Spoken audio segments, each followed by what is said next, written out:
This call will be recorded. Why, good morning. Morning? Afternoon, or one of them times. Whatever. Let me just drag out my notes, because they are aplenty.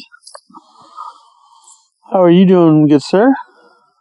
Oh, I love waking up to see that we're, occupying another country. It's awesome. See, if you never fall asleep, this just isn't news. It's just the worst timeline of our existence.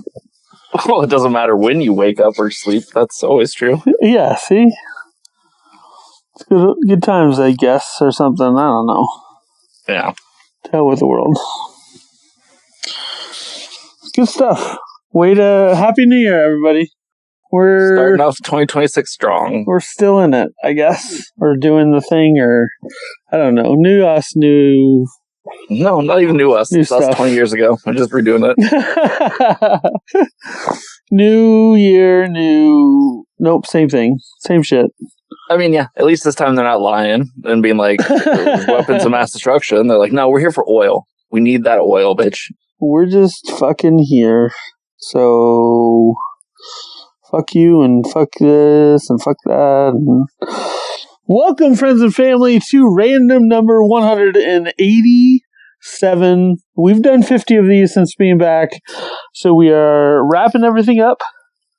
We are putting a bow on everything. Since I went from when we restarted all of these, picked top 10, and we're going from there. So, is that what you did?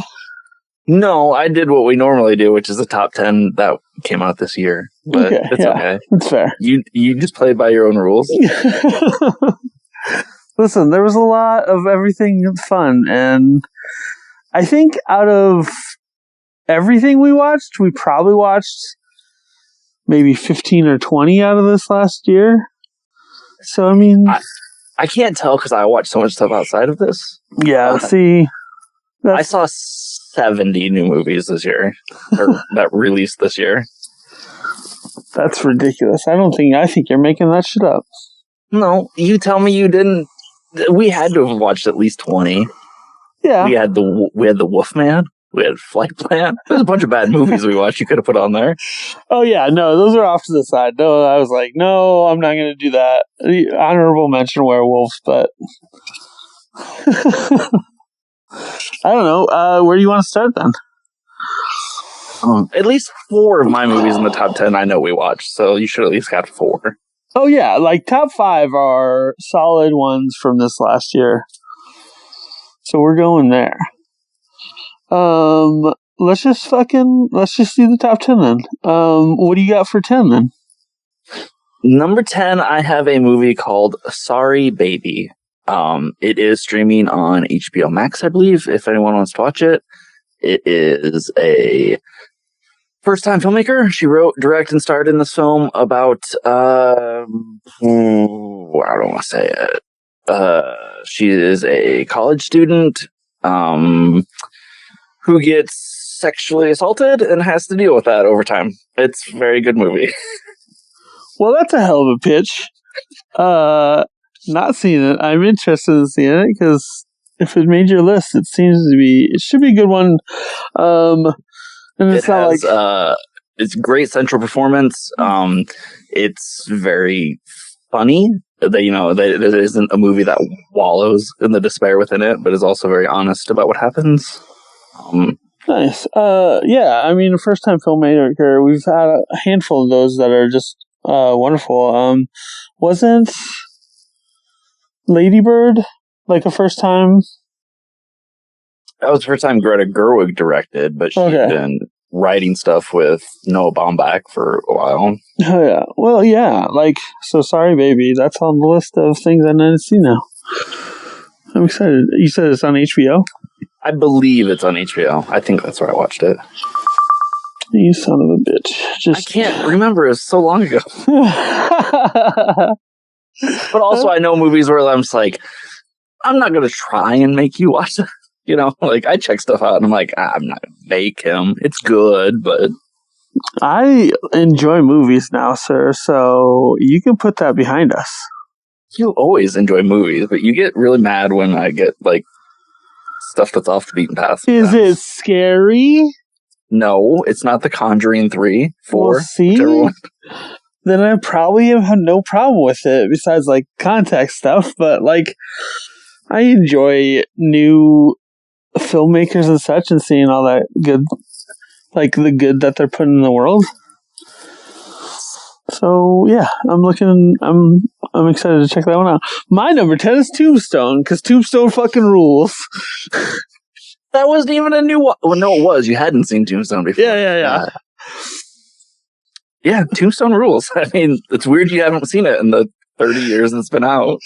I was just looking at the list, and, like, there's so many of those good ones that I hadn't seen, because I'm just getting around to being cultured. But, like, this one just felt like it fit because we had just come off our fucking John Carpenter run. We had a couple great Kurt Russell ones that we had seen, and it's like, this one just feels like a good nightcap for us, because, I mean, this movie's just us. Just having a good time. Obviously. Is that what happens in Tombstone? Yeah, 100%. Wyatt Earp and Doc Holliday just running around, just having fun. Just a good old time. Also, while Doc Holliday dies of TB and Wyatt Earp's wife dies of a drug overdose because she's addicted to opium. That's just Wild West. Just Wild West stuff. Just happening. It's good times. So watch it still boggles my mind that, like, Tombstone is a movie that played on TBS every day. Like, that you hadn't seen it. Yeah, no, it's for real. It's just, it boggles my mind too that I just had not seen it till that point, and it's like, you just need to tell me more things to watch, because I'm upset. I'm upset with myself that it took me this long to watch, because it fucking rules. I mean, technically, that's the point of this show. Yeah, for sure. Making you watch things. God, if Tombstone's number 10, I'm worried about how high fucking you're going to put Werewolves up there. Listen, we're having a good time. We're all enjoying life right now. So let's just relax. What do you got for 9? Number 9, I have Wake Up Dead Man, the new Knives Out movie from Rian Johnson. Ooh, because you didn't. So this is the third one, right? Correct. And you didn't like the second one? No, I like the second one. Most people don't, but I do like the second one. It continues the trend of being like, here's some shitty people that are kind of ruining the world right now. They're terrible. Don't listen to them. And the first movie was, white Nepo babies who are fighting against the immigrants who actually built the country. And then the second one's about unregulated tech billionaires destroying us all.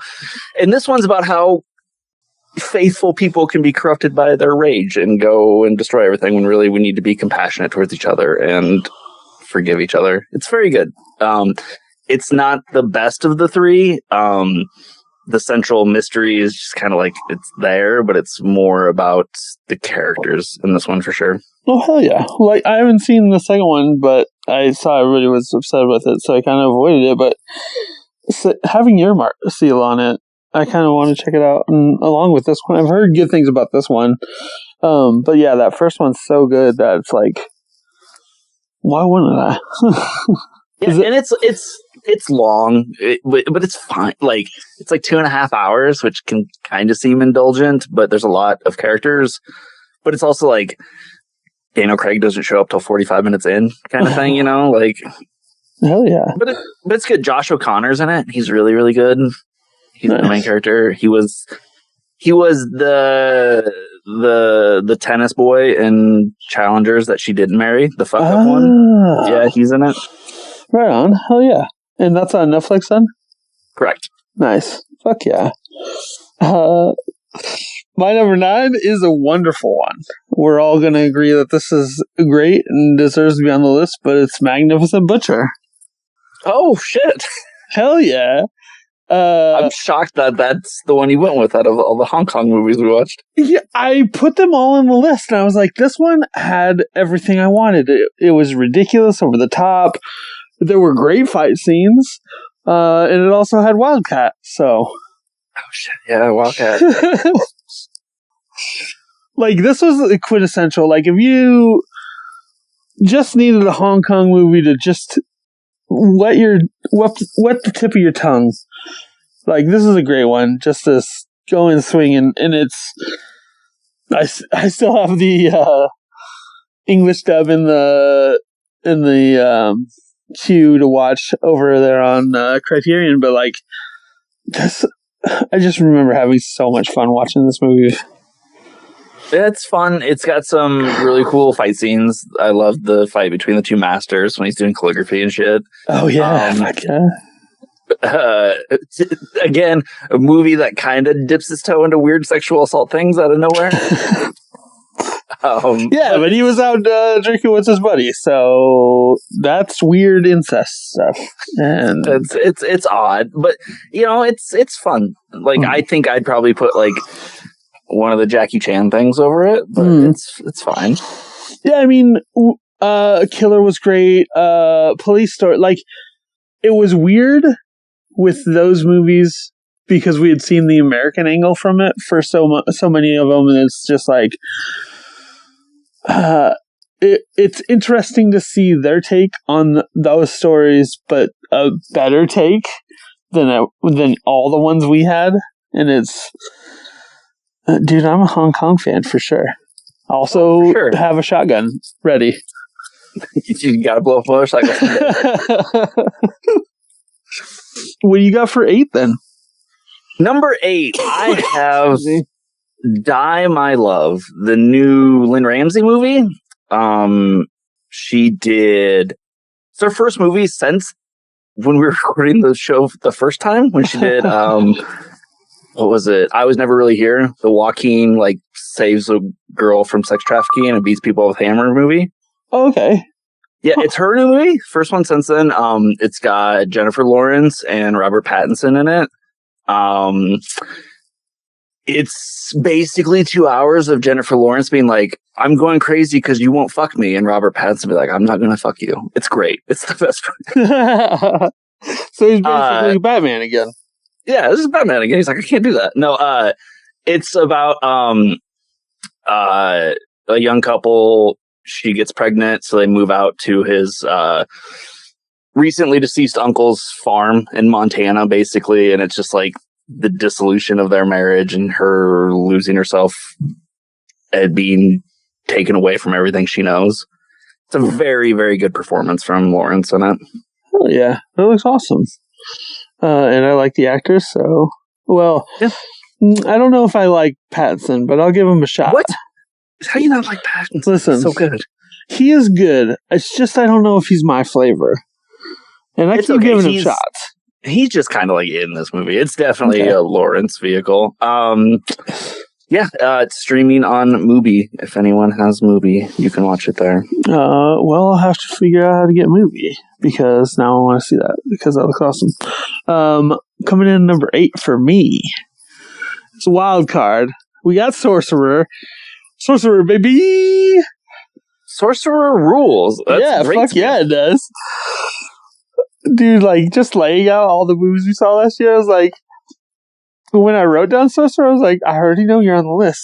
I don't even have to worry about it. Like, this is such a out of nowhere fucking movie that just fell in love with. And, like, that fucking scene of crossing that fucking bridge in that fucking 18-ton vehicle or whatever the fuck. Full of fucking dynamite. It's great. So fucking good. If you haven't seen Sorcerer, fucking change that today. The scene where they're just driving and all of a sudden the second truck just blows up. Like, oh no. Yeah, then we gotta put the dying dude on the floorboards because he's coming along. It's true. So good. Yeah, Sorcerer rules. We watched a lot of freaking stuff this year. Mm-hmm. Yeah, like Criterion Collection has been so fucking good to us this year. Like the random movies that we just went in on was so good. So again, just getting me caught up with the existence of film. What do you got for number 7 then? Number 7, I have another Netflix movie. It is called Train Dreams. It's got Joel Edgerton as the lead. Got a great performance from William H. Macy in it. It's set during the early 1900s. It's about a man who is a lumberjack, basically. He goes out and cuts down trees and stuff. And it's about how these are the men who shaped America and, what we were able to become because people did things like this. It's also a crazy movie because it starts with his birth in like 1890, and then it ends with his death in 1968. So you start with these guys who just like have to take a train out in the middle of nowhere and ride horses to cut down trees to he gets on an airplane at the end, like just how quick time can change in a short amount of time. Nice. Hell yeah. I don't think I've ever even heard of this. And it's wild to be putting Netflix movies in because they've had such a fucking I don't know, a random chance of being good to the point of being a top tenner. Well, like the thing with Netflix is they'll just buy everything. They want clout, so they'll buy it, but they also need content, so they'll scoop up every fucking Korean show they can get their hands on. Like if it comes down to do I want them or Paramount to buy Warner Brothers, it's them, if anyone, but it's also like Train Dreams is the kind of movie that would be in theaters for 2 weeks and then go straight streaming and no one would know. Like, hear about it, That's fair. Totally fair. There's been like some good little movies like this, like old Crazy Eyes and the Survival in the Woods movie. I can't think. Crazy Eyes and the Survival in the Woods movie? Yeah. Where he's like a PTSD war veteran and he strays his daughter. Yes, that's also like called like We Were Never Here, something that matches that other one. Yes, I know what you're talking about now. Oh yeah. See, we're on the same wavelength. That's good stuff. But yeah, that looks awesome. I will eat your fucking heart. See, we just know each other. We get each other. So if you haven't gotten on this wavelength, you only have 186 episodes to catch up on. So, also, you wouldn't get that. We didn't talk about Alpha you definitely on the show. No, I'm sure we talked about it.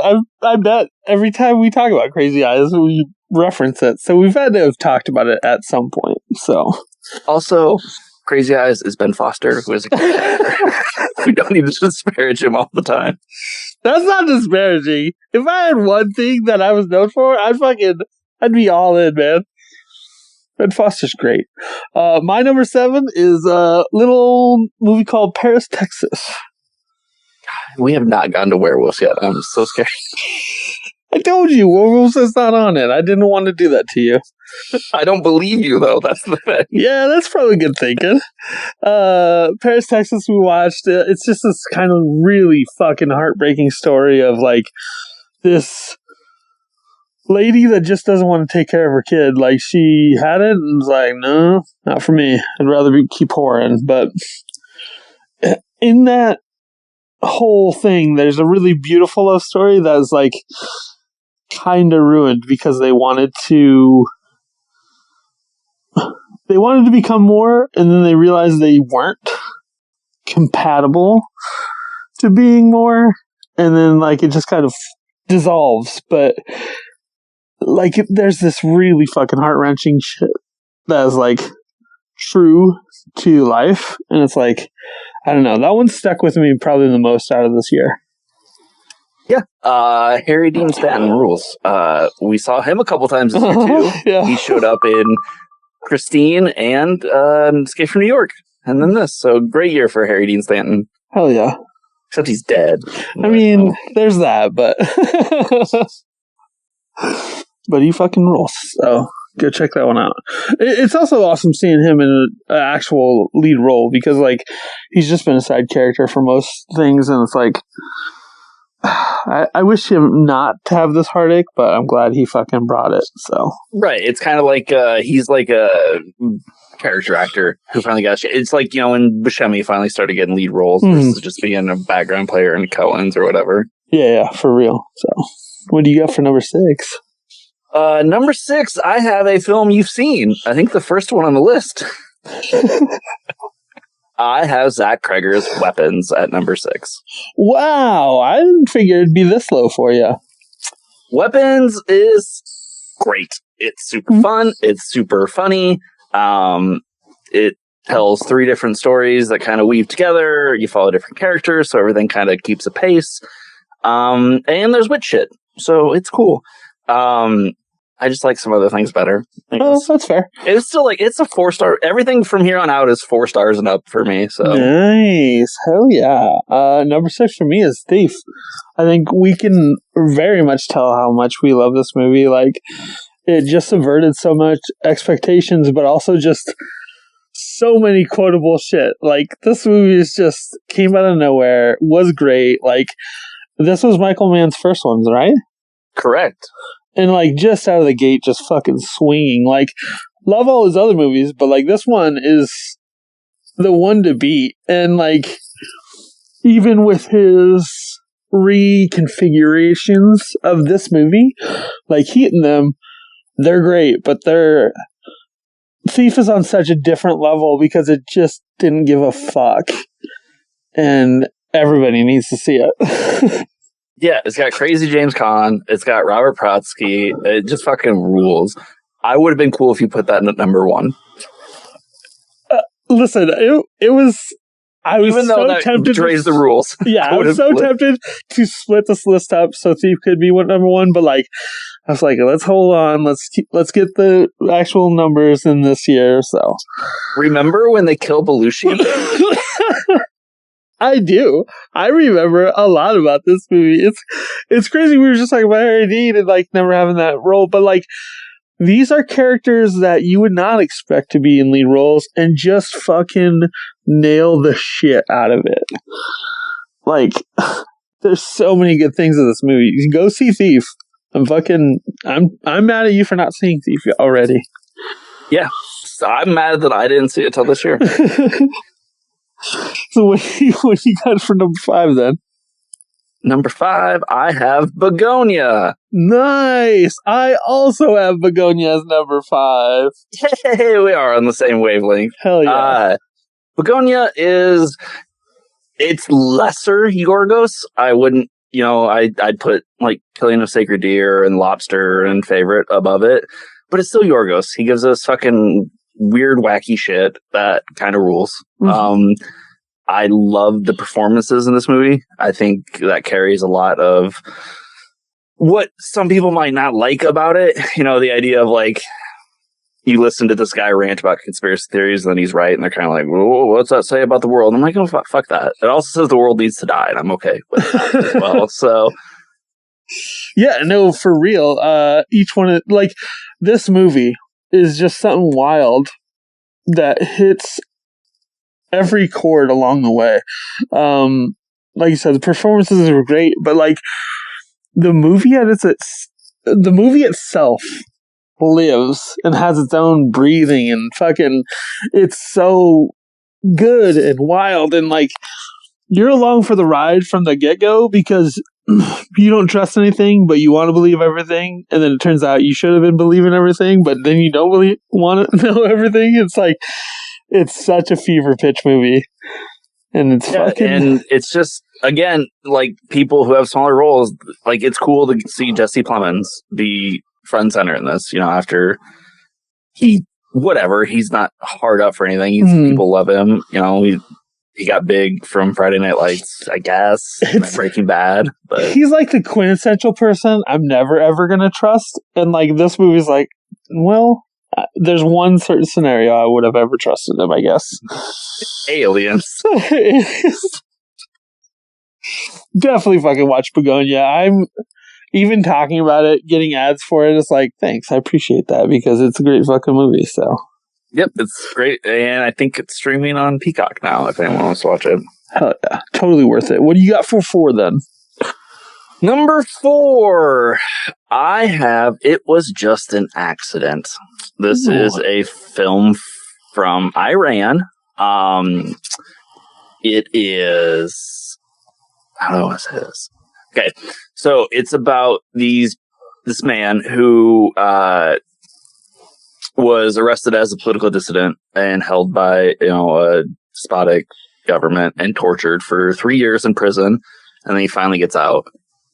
And when he was being tortured and held in prison, he was always blindfolded. So the only thing he knows about this man who tortured him was that he had a prosthetic leg. And one night he's in his business and a man with a prosthetic leg walks in and he hears it. And he's like, that's the guy who tortures me. So he kidnaps him. But before he can kill him, he's like, I got to be sure. So he starts going around to all these other prisoners, people who are released from prison, tortured by this man, and being like, is this the guy? I got to have confirmation before I kill him. A lot of heavy, weighty moral stuff in it, but it's also very funny. There's a lot of situational comedy in it that works surprisingly well. It is shockingly well acted because it's a lot of people who don't act. Like the main guy was just like a cab driver, it's like people they got to do these roles. It's very good. Might not be for everyone, but worth checking out. Oh yeah. It looks awesome. Especially being this high on your list. It's gotta be something. There's gotta be something to it. So yeah, I'm absolutely gonna check that out. My number 4 is Good Boy.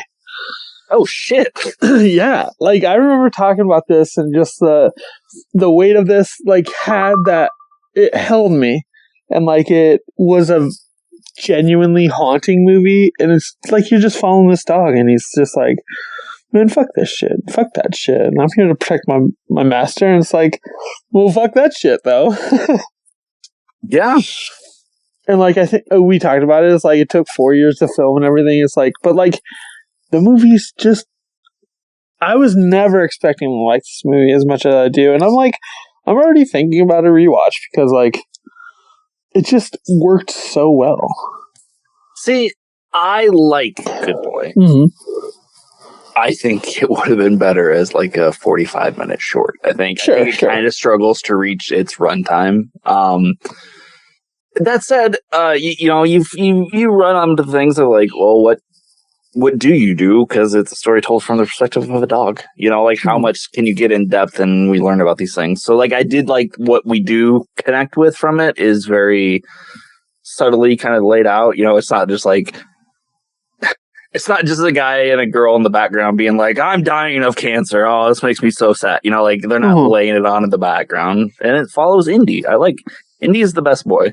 He is very, very much the best boy. So definitely check out Good Boy if you haven't. What do you got for number 3? Number 3, I got Marty Supreme. The new, not the Safdie brothers, because they broke up and directed 2 separate movies this year. But by one of the Safdies, Josh, I think. It's set in 1952. It's got Timmy Chalamet as a wannabe ping pong player. And it starts off, you're like, this is 30 minutes or so about this guy being like, I got to go to this ping pong championship and I got to win and I got to win. And then he loses. And then it's 2 hours of fucking 1952 set uncut gems. It's just the worst people making the worst decisions they could possibly make and digging themselves in deeper and deeper. And it fucking rules. Nice. I would never expect that kind of plot for this movie. I don't even... I only glanced at it. I was like, oh, he's a ping pong player. Yeah, I'll check that out whenever. Dude, it's so bad. And, he plays that kind of that Safdie, the good time Pattinson character or Sandler in Uncut Gems. He plays that fucking I must win at all costs. I'm centrally focused on myself, and it just so shitty, and it's awesome. He's trying to make a name for himself in ping pong, and they're just you're gonna fight up, against the last reigning champion, the guy who won or whatever. Are you going to think you're going to beat him? And he's like, yeah, I'm going to do what Auschwitz couldn't because, he was a Jew. And it's you're like, holy fuck.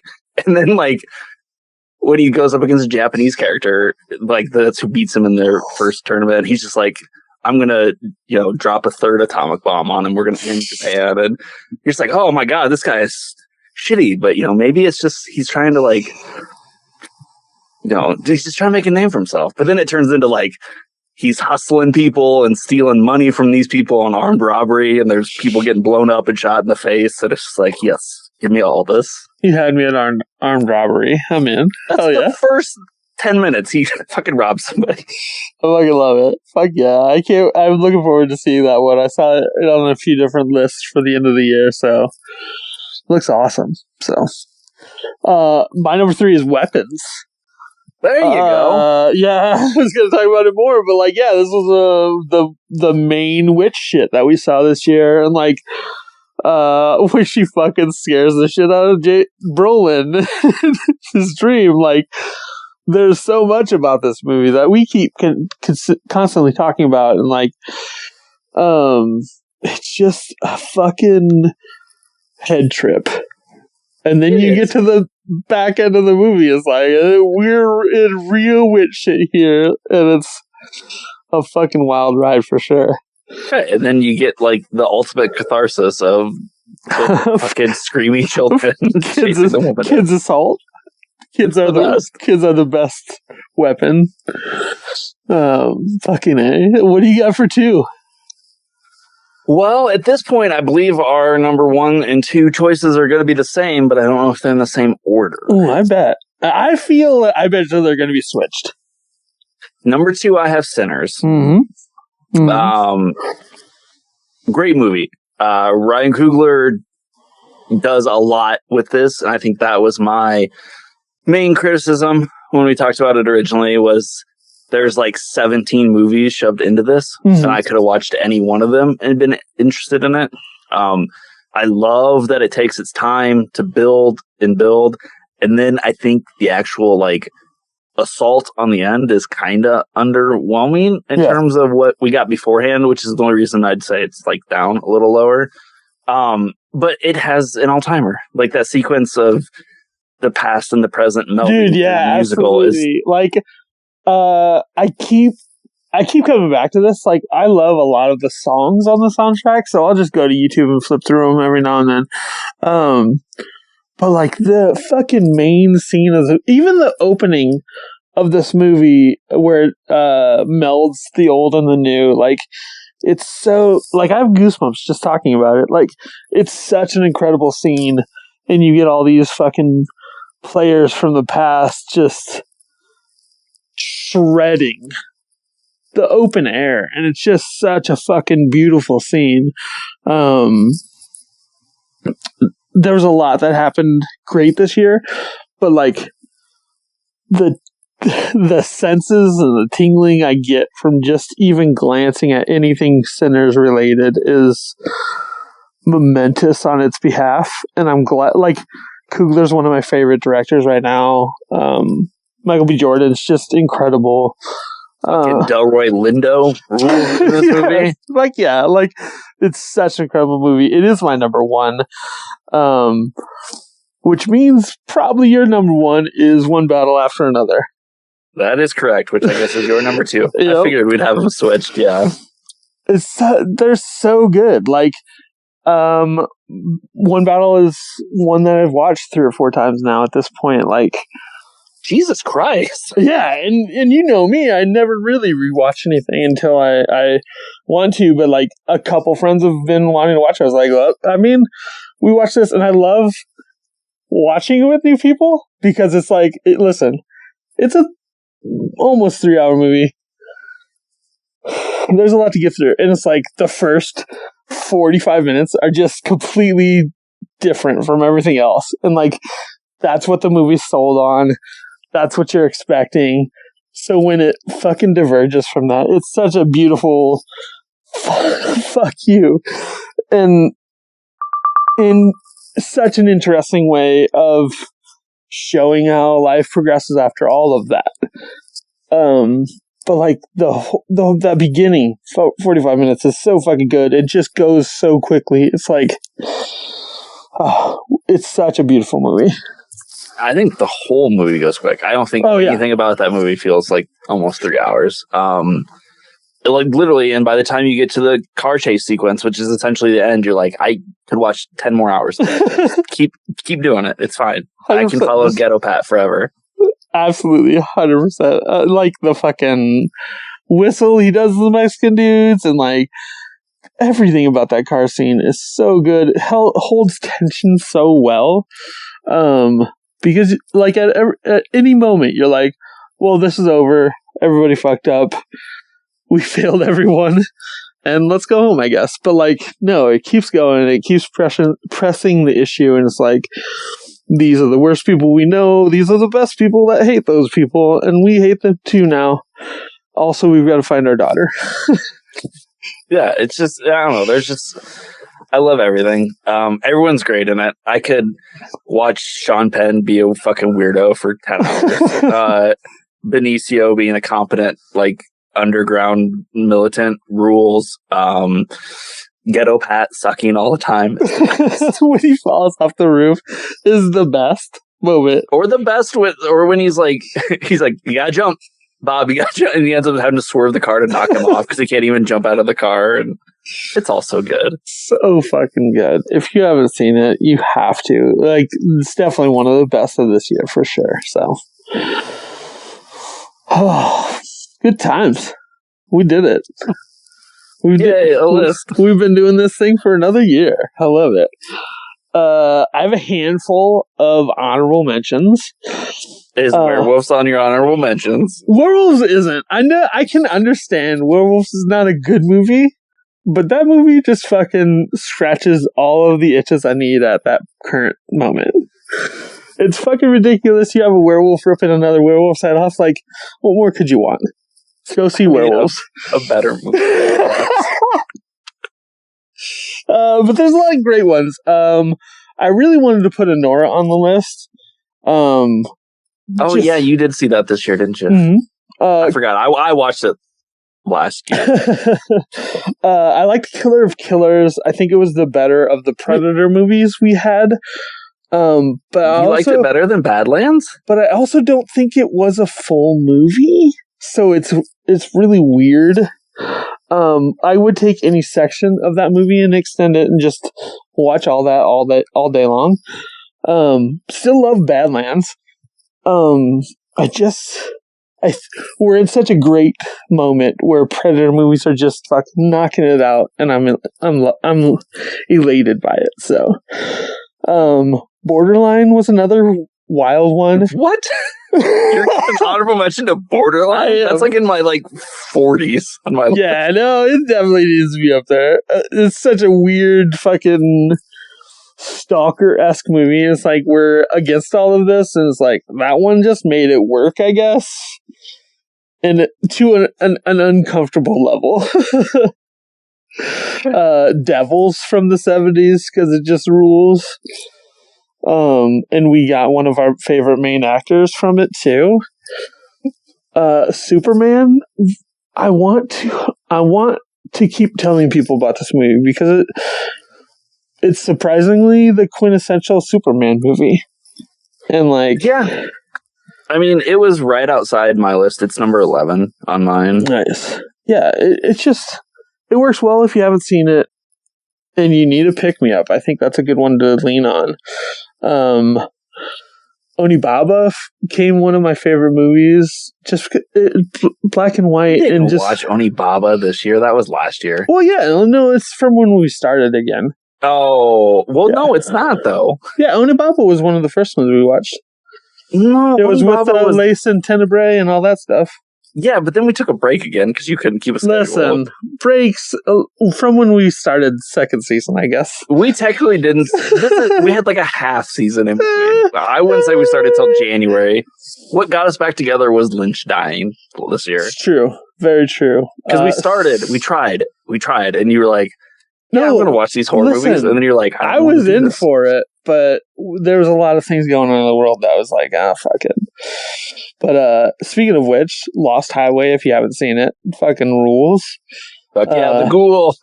Dude, the fucking ghoul, man. Like, honestly, in everything we've seen, the ghoul is the scariest thing. For real. And fucking Lynch nailed it. We also have House. If you just need a fucking batshit crazy movie, you gotta see House. Like, I still randomly text you. Yeah, so 100%. And I still absolutely love every one of them. I'm like that crazy fucking cat. And just listen to me. if you haven't seen House, there's a girl that bites another girl's ass with her headless corpse. Yeah, That's all you it's need. a floating decapitated head that bites butt. Like, and then somebody turns into a watermelon. It kind of rules. Whatever you think that scene is, it's exactly what it is. And that's exactly what this movie gives you. Remember when Kung Fu was fighting all the ghosts? Yeah. It's so good. Dude, watch House. It's so great. Different Man was a wild... just an awesome one that just came out of nowhere. Didn't even know it about it, but like loved it. Fall Guy, fell in love with it. Come on, so good. Fall Guy, hell yeah. And then last I had was Flow, an animated movie. Looks gorgeous. Completely there's no dialogue because they're just animals. But like out of the animated movies we saw this year, like Flow just looks too gorgeous not to mention. So, and then obviously we all loved Alien Earth. Fuck Alien Earth. Dude, I'm upset it's getting more. Like, I just love exactly what we got. I'm like, that fits the profile of alien shit. Just leave it on a cliffhanger and not telling us what the fuck happened. And everybody being upset with it, so. Yeah. They should be. It's bad. It's really fucking good, and we all love it. So, bring back Dad Rock. Do you have anything for honorable mentions or anything? Well, I guess I'll just throw it out because you didn't. You honorable mention things. Go watch Black Bag. It's the best Soderbergh movie of the year. Dude, Black Bag was like number 12. I was like, is there a way to just shoehorn this? Like, what a great fucking flick. Like, and Soderbergh, I mean, we're not gonna not love it. So yeah, and like it's an adult sexy movie. We need more of those. Yeah, that's the real sticking point for sure. Is because it just feels like it was made for adults, and like there's no fucking dummy you into shit. It's just a very smart, sexy fucking movie, and it rules. Yeah. And, like, Fassbender doesn't act a ton anymore, so I'll always take him when he does something. Absolutely. And, like, that dinner party is fucking great. Like, we're all just fucking, everybody fucking, so. Yeah. Hell yeah. It was good stuff. Go watch, or go listen to all our podcasts from this last year and a half. That's a lot. They go quick. It's fine. So, you got anything else to add? No, I'll send you a link if you want of my entire rankings of the year. If anybody, you can find me on Letterboxd if you want to see the list. Luke hates movies on Letterboxd. I'm terrible at getting caught up. I have been trying to on all the stuff we've watched, but you're not gonna like my list. Come on now. You give 5 stars out to everything. Listen, everything's fun. It's so good. And plus, a werewolf rips a fucking werewolf's head off. Like, what more could you possibly want? And they're all punk dressed. It's great.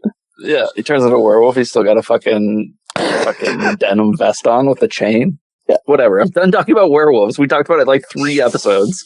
So good. What are we watching for next week, Ben? So next week on Criterion, there's a movie called Cloud that came out at the end of last year. I just haven't got around to it yet, so we're gonna watch that.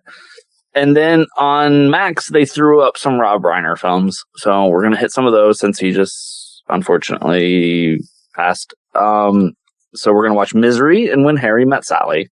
Oh, Misery is fucking Con 2, isn't it? Fuck yeah, it is.